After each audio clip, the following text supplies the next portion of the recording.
A Redditor asks, who's the most famous person you've talked to for more than 30 seconds?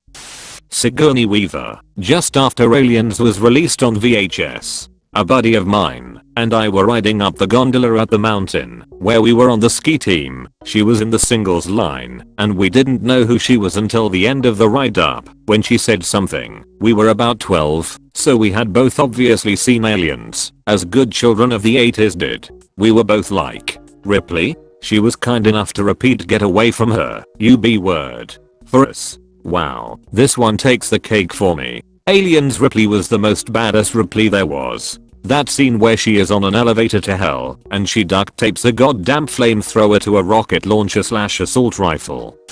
Jason Momoa. He was lost as heck in Atlanta, Dragon Con, whoop whoop, and I happened to be walking by as he was turning in place trying to get his bearings. I was going to the same building, so I offered to walk him over. People assumed I was his handler and just left us alone. We had small talk the whole way, and I was being super chill, not fangirling or anything. When we get where we are going, he thanks me and says, I'm Jason by the way. I say it's nice to meet him, and we shake hands before parting. That dude is cool as hell. He's from Iowa originally, and a lot of his mom's family still lives there. He comes home to visit his grandma a lot, and hits up small town Iowa bars. Really nice guy. I think you meant to write Atlantis. I met Ashton Kutcher and Mila Kunis in a similar way. They also spend a lot of time in Iowa. Ashton doesn't act as much as he used to, focuses most of his energy on stopping human trafficking. He has a software company dedicated to it, which means they spend a good amount of their time in Iowa, where his family is as well.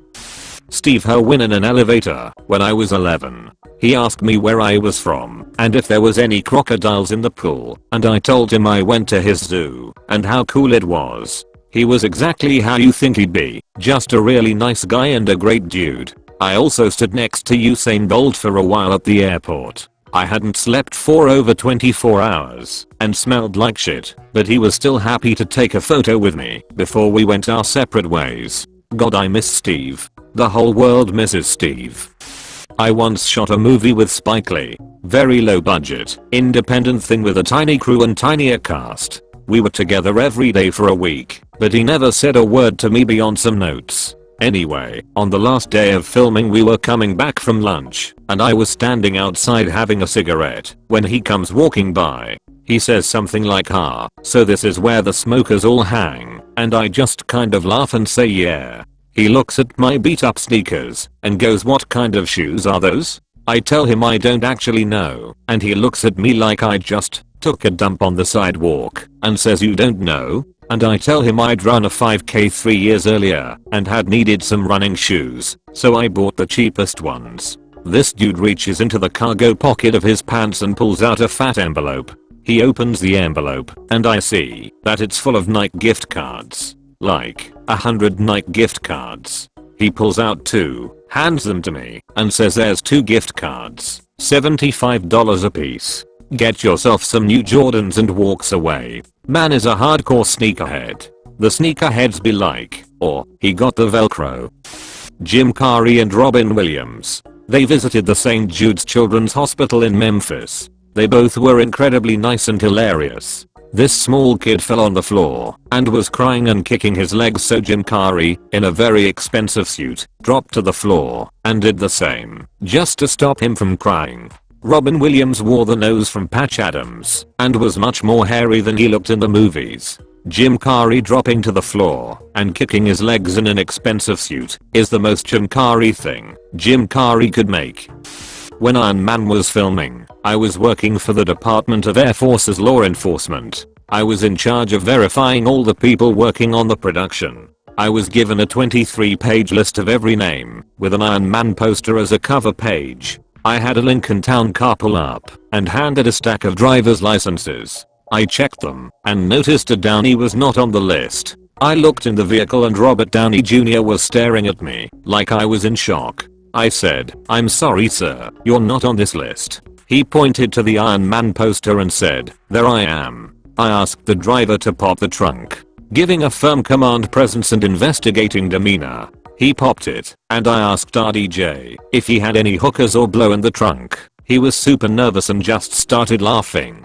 I told them to have a good time. Fast forward to the filming of Iron Man 2. Town car pulls up. Stacks of IDs. Our DJ looks at me and says, "Oh shit, don't pop the trunk." How cool is it that he remembered you? I bet they joked about it for a long time afterwards. So they remember the joke. There are people I remember that I only saw for like 10 seconds of my life because of a joke my friends and I had that involved them in some way. I think a lot of people assume celebrities get annoyed when security does their job and actually goes through procedure, but I've heard many stories of big stars and athletes being totally cool about it because they know those people are there to protect them. There's a clip out there of Roger Federer getting stopped by a security guard at the Australian Open for not having his ID. Dude just waits for his team to bring it and says thanks to the guard.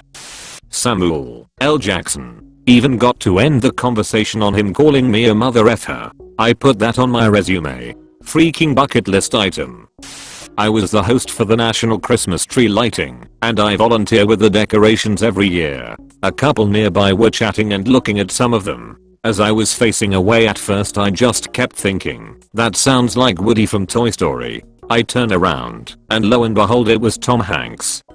Matt Damon several years ago, when he was in my home city promoting Invictus. Invited him to my place to have dinner, was awesome and I would do it again. So, did he go or not? He did. Heck no.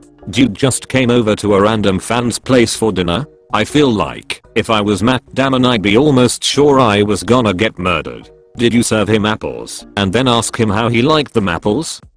Bryan Cranston just a few months after the Breaking Bad finale. I used to work on the Sony Pictures lot, and he was leaving the cafeteria. One of my co-workers wanted a picture, but was too starstruck to talk to him. I hadn't watched Breaking Bad at that point, so I was able to play it cool and chat with him for a minute. Just remember all the times he ran around in his tidy whiteies. That'll cure any embarrassment. He was hilarious in Malcolm in the Middle and quite frequently underdressed. Roger Bumpus, the voice actor for Squidward. Hell yeah, what did you talk about? Clarinets. It was at Comic-Con lol. I basically just told him that SpongeBob meant a lot to me as a child and played a huge role when I was growing up and that he was my icon and he was just like, "Oh thank you" in his iconic Squidward voice. I met Simon Pegg when I was working as a cashier at Borders. It was like a Tuesday in the afternoon and the place was empty. He came up to my register with some stationery and I started ringing him up. The entire time I was thinking he looked so much like him, but I didn't think it was him, since I wasn't in the UK and as far as I knew he wasn't filming a movie in Chicago, so it was a pretty quiet transaction. After it was done, and I was handing him his bag with his stuff, I jokingly said, "Has anyone told you that you look like the guy from Shaun of the Dead?" He replied, "I'm the guy from Shaun of the Dead."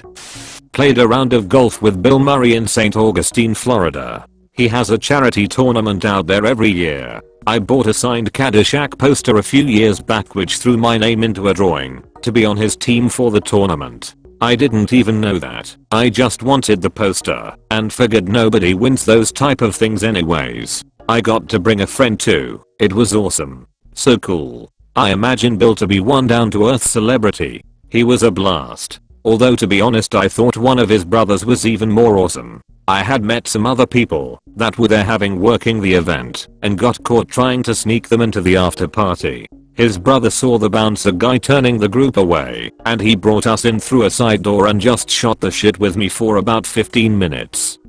My mom used to work out with Goldberg fairly often. She legit had no clue who he was. The gym she and he went to was 24 hours, and my mom was always there super early before work. Not uncommon for her to be there at like 4:30 AM. He also worked out there a lot at that time because there was absolutely nobody else there. Apparently they would chit chat from time to time, just idle small talk. He was living in the same town as us for a few weeks for something related to WWE. I don't follow wrestling, so I don't really know what, but yeah, he was there for a few weeks. It wasn't until he was about to move that he told her who he was, and she still didn't know. She had mentioned in a few conversations that she had a teenage son, me. He asked her if I wanted an autograph or anything, and she told him I didn't really follow wrestling, so he shrugged, and they went their separate ways. By her account, at least. Very polite and nice guy. Thank you for watching. So guys, who's the most famous person you've talked to for more than 30 seconds?